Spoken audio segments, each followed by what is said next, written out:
যে মহান রব্বুল আলামিন আপনাকে আমাকে দয়া করে মায়া করে উত্তম ঘরে উত্তম স্থানে আসার মতন বসার মতন সুযোগ করে দিলেন, এর জন্য সকলের দিল থেকে শুকরিয়া জ্ঞাপন করি আলহামদুলিল্লাহ।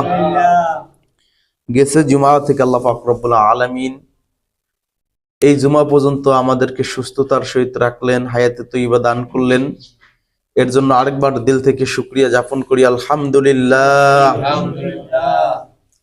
সারা পৃথিবীর মধ্যে মানুষ যেই এক সপ্তাহের মধ্যে গেছে জুমা, আর এই জুমার মধ্যে অনেক মানুষ দুনিয়া থেকে বিদায় নিয়ে চলে গিয়েছেন। তো আল্লাহ পাক রব্বুল আলামিন আমাদেরকে হায়াতে তৈয়বা দান করছেন বিদায় আমরা এখনো দুনিয়ার মধ্যে বেঁচে আছি। আল্লাহ তাআলা তাওফিক দান করছেন, এই কারণে আমরা এই মসজিদের মধ্যে উত্তম জায়গার মধ্যে আসতে পেরেছি। তাওফিক আল্লাহ তাআলা যদি না দেন তাহলে সম্ভব না।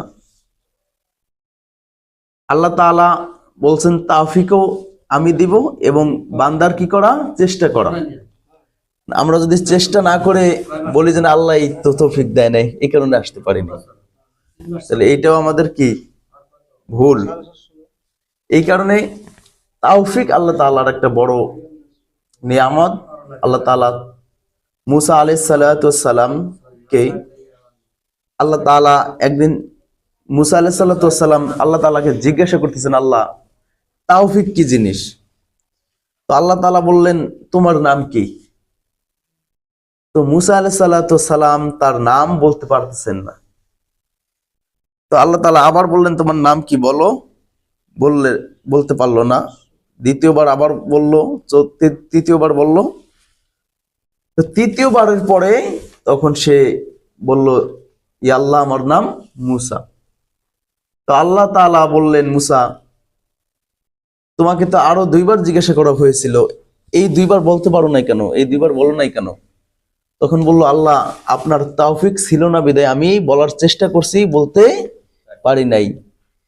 আপনার তাওফিক ছিল দেখে এইবার আমি বলতে পারছি। এরকম একটা তাওফিক আল্লাহ তাআলার এক বড় নিয়ামত। যে কথায় ছিলাম, আল্লাহ তাআলা এই মাসে কোরআন নাজিলের মাস। আল্লাহ তাআলা কোরআনুল কারিমে বলছেন শাহরু রমাদানাল্লাযী উনজিলা ফীহিল কুরআন। এই মাসের মধ্যে আমি কোরআনকে নাজিল করেছি বিদায় এই মাসটা অনেক দামি হয়ে গেছে। অন্যান্য নবী রাসূলের বয়স তারা পাইছে, কেউ বা 275 বছর, কেউ বা 1000 বছর, কেউ বা 1050 বছর হায়াত তারা পেয়েছে। তো আমাদের সংক্ষিপ্ত হায়াত তিরমিজি শরীফের মধ্যে আসছেন যেন 60-70 বছর, এই উম্মতের 60-70 বছর বেশি অংশ মানুষই কি দুনিয়ার মধ্যে বাঁচবে। 60-70 এর উপরে বেশি অংশ মানুষ উঠবে না। মনে করেন 100 মানুষের মধ্যে মনে করেন 25 জন 100-র উপরে উঠলো, আর মনে করেন বা 15 জন 100-র উপরে উঠলো বয়স, বা 100 উঠলো, আর বাকিটা 60-70-এর মধ্যে কি দুনিয়া থেকে বিদায় নিবে, মানে একেবারে সীমিত সময়। তো বনি ইসরায়েলের গোত্রের এক ব্যক্তি 1000 বছর ইবাদত করছে। কত বছর? 1000 বছর ইবাদত করছে। আল্লাহ নবী সাল্লাল্লাহু আলাইহি সাল্লাম যখনই বললেন, সাহাবারা বললেন যে না হেরা 1000 বছর ইবাদত করছে, এত হায়াত পাইছে, আর আমরা 60-70 বছর, এতটুক সময়ের মধ্যে তাদের তো আমার চেয়ে বেশি, তাদের ইবাদত বেশি হয়ে গেছে 1000 বছর, আর আমরা কই 1000 কই 60-70। তো এটা তারা বলছেন। তো তারাও চিন্তিত, আল্লাহ নবী একটু অন্যরকম একটু চিন্তিত যে আমার উম্মতের কি হবে, 60-70 বছর ইবাদতে কি করবে। তো তখন সূরা এই কদর আল্লাহ তাআলা নাজিল করছেন। তো সূরা কদরের মধ্যে বলছেন ইন্না আনজালনাহু ফি লাইলাতিল কদর, ইন্না আনজালনাহু ফি লাইলাতিল কদর। এই কদরের রাতের কি কোরআন অবতরণ করেছি, কোরআনকে নাজিল করেছি। তো আল্লাহ তাআলা যখনই এই আয়াত নাজিল করলেন এবং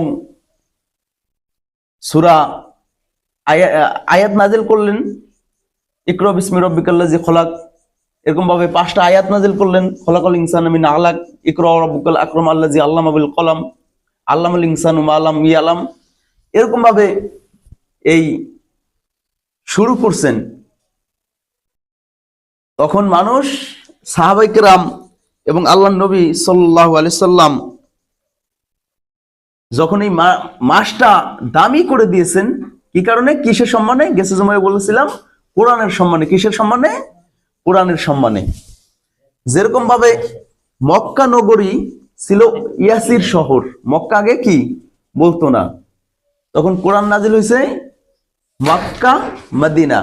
মক্কায় কিছু মাক্কিয়া, মাদানী অর্থ মদিনায়। কোরআন কিন্তু দুইটা ভাগ হয়েছে, কিছু সূরা নাজিল হয়েছে আল্লাহ নবী হিজরতের পরে, কিছু হিজরতের আগে। তো যখন এই কারণে মক্কা নগরী বলা হয়েছে, কি কারণে, যে এই কোরআন সেই মক্কা মদিনায় নাজিল হওয়ার কারণে মাক্কিয়া মাদানিয়া, সূরার মধ্যে আছেন মাক্কিয়া মাদানিয়া। তো এই কোরআনুল কারীম এই মাসে নাজিল হওয়ার কারণে এই মাসটা দামি যেরকম হয়ে গেছে, আল্লাহর নবীর উপর নাজিল হওয়ার কারণে আল্লাহর নবী দামি হয়ে গিয়েছে, মক্কা মদিনায় নাজিল হওয়ার কারণে মক্কা মদিনাও কি নাজিল হয়ে গিয়েছে। এরকম ভাবে আলেমরা এই কোরআন যারা পড়ে মুখস্থ করেছে, এই কোরআন মুখস্থ করার কারণে, সিনার মধ্যে থাকার কারণে সেই আলেমরা দামি হয়ে গিয়েছে। মানুষ দাম দেখ আর না দেখ, আল্লাহ কি, আল্লাহর কাছে দামি। তো আল্লাহ বলেন, ইন্না আনজালনাহু ফি লাইলাতুল কদর, লাইলাতুল কদরে কোরআন নাজিল করা হয়েছে। শবে কদরে কি কোরআন নাজিল করা হয়েছে। তারপর আবার আল্লাহ তাআলা বলতেছেন, ওমা আদরাকা মা লাইলাতুল কদর, হে নবী আপনি কি জানেন লাইলাতুল কদর কি? আল্লাহ আবার বলতেছেন কি, আপনি কি জানেন লাইলাতুল কদর কি? তৃতীয় আয়াতে বলতেছেন, লাইলাতুল কদরি খায়রুম মিন আলফি শাহর, লাইলাতুল কদর 1000 মাসের চাইতেও কি উত্তম, 1000 মাসের চাইতেও কি উত্তম। 1000 মাস হিসাব করলে 83 বছর 4 মাস হয়, 83 বছর 4 মাস।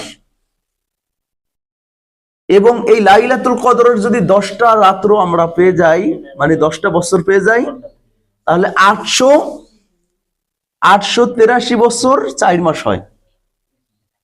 800 বছর বাইসে থাকলে, 883 বছর 4 মাস বাইসে থাকলে কি এই 10টা দিন পাইলে, মনে করেন লাইলাতুল কদরের 10টা দিন পাইলে, অর্থাৎ 10টা বছর পাইলে, 10 বছরে 10টা কদর রাত্র তো একটাই আসে। হ্যাঁ, তাহলে এই ক্ষেত্রে 10 বছরে 10টা যদি একটা মানুষ পেয়ে যায়, তাহলে 883 বছর 4 মাস ইবাদত করার আমল তার আমল নামায় চলিয়ে যায়। আল্লাহ বলেন, ইন্না আনজালনাহু ফি লাইলাতুল কদর, লাইলাতুল কদরি খায়রুম মিন আলফি শাহর, যে না বলতেছেন, ওমা আদরাকা মা লাইলাতুল কদর, লাইলাতুল কদর সম্পর্কে আপনি জানেন, হে নবী আপনি কি জানেন লাইলাতুল কদর কি? তানাজ্জালুল মালাইকাতু ওয়ার রূহু, এই রাতের মধ্যে আসমান থেকে হাজার হাজার ফেরেশতা দুনিয়ার মধ্যে অবতরণ করে, বলুন না সুবহানাল্লাহ। হাজার হাজার ফেরেশতা দুনিয়ার মধ্যে নামতে থাকেন। এবং তানাজ্জালুল মালাইকাতু ওয়ার রূহু ফিহা বিইজনি রাব্বিহিম মিন কুল্লি আমর, এতে প্রত্যেক কাজের জন্য ফেরেশতাগণ ও রূহ, রূহ বলতে বুঝাইছেন ব্যাখ্যা তাফসিরে ইবনে কাসিরের মধ্যে আসছেন, রূহ বলতে জিবরাইল আলাইহিস সালাতু ওয়াস সালামকে বুঝাইছেন। এবং জিবরাইল আলাইহিস সালাতু ওয়াস সালামও আসে। সালামুন হিয়া হাত্তা মাতলাইল ফাজর, ফজর তোমায়, এটার আমলনামা লিখতেই থাকেন। তো যেরকম ভাবে আগের জামানার মানুষ সাহাবারা পেরেশান হয়ে গেছেন, যে না আগের মানুষ, আগের নবীর উম্মত, তারা 100 বছর না, 60 বছর না, 200 বছর না, 500 বছর, কেউ বা 900 বছর পেয়েছেন, আর আমরা 60 থেকে 70 বছর পাবো, তাহলে আমরা কি তাদের সমান হতে পারবো? তখন আল্লাহ নবীও চিন্তা করছেন, তখন এই আয়াত, এই সূরাটা কি নাজিল হয়েছেন।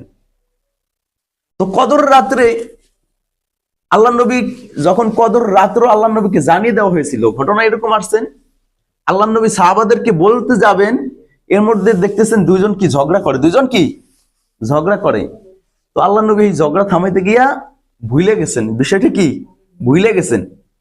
তো এই কারণে ভোলাটাও জিনিস, কিন্তু আল্লাহ নবী যেহেতু বলছেন, তো এই ভোলাটাও একটা খারাপ জিনিস না, মানুষ ভুলতেই পারে। অনেক সময় তো আমরা দোষারোপ করি এটা ভুলো কেমনে বা ই করো কেমনে, এটাও কি ঠিক না। তো আল্লাহ নবী ভুলিয়ে গেছেন। এই ক্ষেত্রে এখানে আরেকটা ব্যাখ্যা হচ্ছে এই, যখন একটা লোক হিসাবে মগ্ন থাকে বা ইতে মগ্ন থাকে, তখন একটা লোককে সালাম দেওয়া কি ঠিক না, কারণ ওই সময় সে গভীর হিসাবের মধ্যে আসছেন বা কথার মধ্যে আসছেন, সালাম দিছে তো সব কি ভুলে গেছে। এই কারণে সালাম দেওয়াটাও কি ওই সময় শোভা পায় না।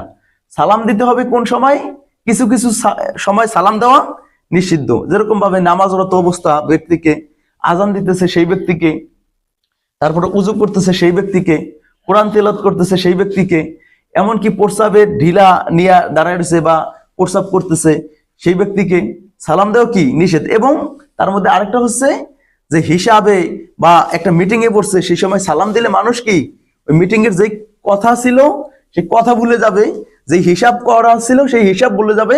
এই কারণে ওই সময় সালাম দেওয়া ঠিক না। আমি দিই না ব্যক্তিগতভাবে, অনেকে অনেক কিছু মনে করতে পারে যে না হুজুর আমরা 4-5 জনের কথা বলতেছি, এর মধ্যে হুজুর আইটে যাইতেছে কিন্তু সালাম দিল না, মনে করতে পারে, কিন্তু আমি ওই সময় সালাম দেই না, কারণ এটা কি ভুলে যাবে। এবং আল্লাহ নবীর সাহাবী আবু হুরায়রা রাদিয়াল্লাহু তাআলা আনহু কি ভুলে যাইতেন, কোন কোন সময় কি ভুলে যাইতেন। অনেক তার হাদিস আছে, আল্লাহ নবীর সাথে খেয়ে না খেয়ে সর্ব অবস্থায় মসজিদের মধ্যে গমন করতেন, থাকতেন। তো আল্লাহ নবী যেই হাদিস বলতেন, কোরআন আয়াত নাজিল হইতেন, বলতেন তো সেই মুখস্থ করতেন। তো এক সময় আয়েশা বলতেছেন, ইয়া রাসূলুল্লাহ আমি তো সবকিছু ভুলিয়ে যাই। তখন আল্লাহ নবী বললেন, তোমার গায়ের চাদরটা রাখো। চাদরটা রাখছেন, আল্লাহ নবীর হাত মোবারক চাদরে রাখছেন, এখন চাদরটা জড়াইছে।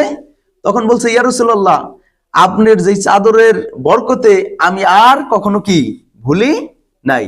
ভোলাটাও কিন্তু একটা ওরকম গুরুত্বপূর্ণ না, যেন মানুষ ভুলিয়া যাইতে পারে।